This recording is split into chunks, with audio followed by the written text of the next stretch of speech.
የነቢዩላህ ኢብራሂም አለይሂ ሰላም ባለቤት ሳራ ትባላለች። በጊዜው በውበቷ በጥሩነቷ የታወቀች ሴት ነበረች። ስለ ውበቷም ይገጠምላት ነበር። ነገር ግን አሟልቶ አይሰጥምና የነቢዩላህ ኢብራሂም አለይሂ ሰላም ባለቤት ሳራ መውለድ አትችልም። ለብዙ ዘመናት ለመውለድ ቢሞክሩ አላህ ልጅ አልሰጣቸውም። በዛን ጊዜ አንድ የታወቀ መጥፎና ባለጌ ንጉስ ነበር። ቆንጆ ሴቶችን እያደነ ለራሱ ያደርጋቸዋል። በዛ ጊዜ የነበሩ እናቶች ሲወልዱ ልጆች ሴት ልጆቻቸው አስቀያሚ እንዲሆኑ ይመኙ ነበር።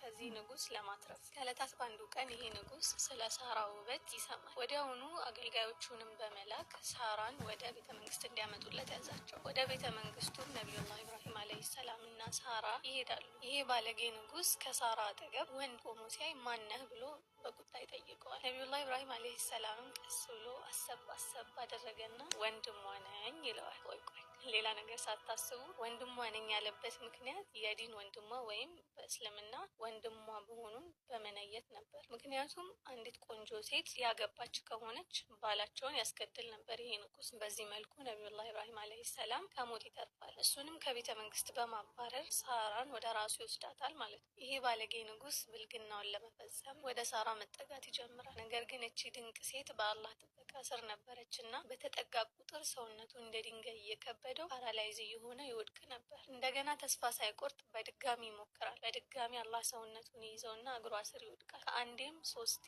4 ሞክሮ ሲያቅተው ይህቺ ሴት ጥቡቅ መሆኗን ይረዳል። በሳራ ውበት በመማረክ እንዲሁም በጠበቃት ኃይል በመገረም ምንም ሳያደርጋት እንድትወጣ ይፈቅድላታል። ስትወጣ ግን ብቻዋን አልነበረችም። አሉ ከተባሉ ምርጥ አገልጋዮች ቆንጅዬ ወጣት አገልጋይ በስጦታ መልክ አበርክቶላት ነበር። ነቢዩላህ ኢብራሂም አለይሂ ሰላም ባለቤቱ ምንም ሳይነካ ከነ ንጽህናዋ ስትወጣ ደስታው ወደር አልነበረው። አብረውም ወደ ቀያቸው ከተመለሱ በኋላ ሳራ የአገልጋዩን ውበትና ወጣትነት በመመልከት ለነቢዩላህ ኢብራሂም አለይሂ ሰላም ከሷ ያላገኘውን ልጅ ይህችን ሴት አግብቶ እንዲወልድ ሀሳብ ታቀርብለታለች። ነቢዩላህ ኢብራሂም አለይሂ ሰላም ግን እስከዛሬ 80ዎቹን እድሜውን እስኪያልፍ ድረስ ያላገባው ለሳራ ከነበረው ጥልቅ ፍቅር ስለነበር እሺ አላላት። ነገር ግን እንደ ማንኛውም ነቢይ የአላህን መልእክት በዘሩ ማስቀጠል ይፈልግ ነበርና ብዙ ጊዜ ካሰበ በኋላ በሳራ ሀሳብ ይስማማል። ይህችን ወጣት ሴትም ያገባታል። አላህም ብዙ ሳይቆይ በልጅ ይባረካቸዋል። ከብዙ አመታት ሰብርና ከብዙ አመታት ጥበቃ በኋላ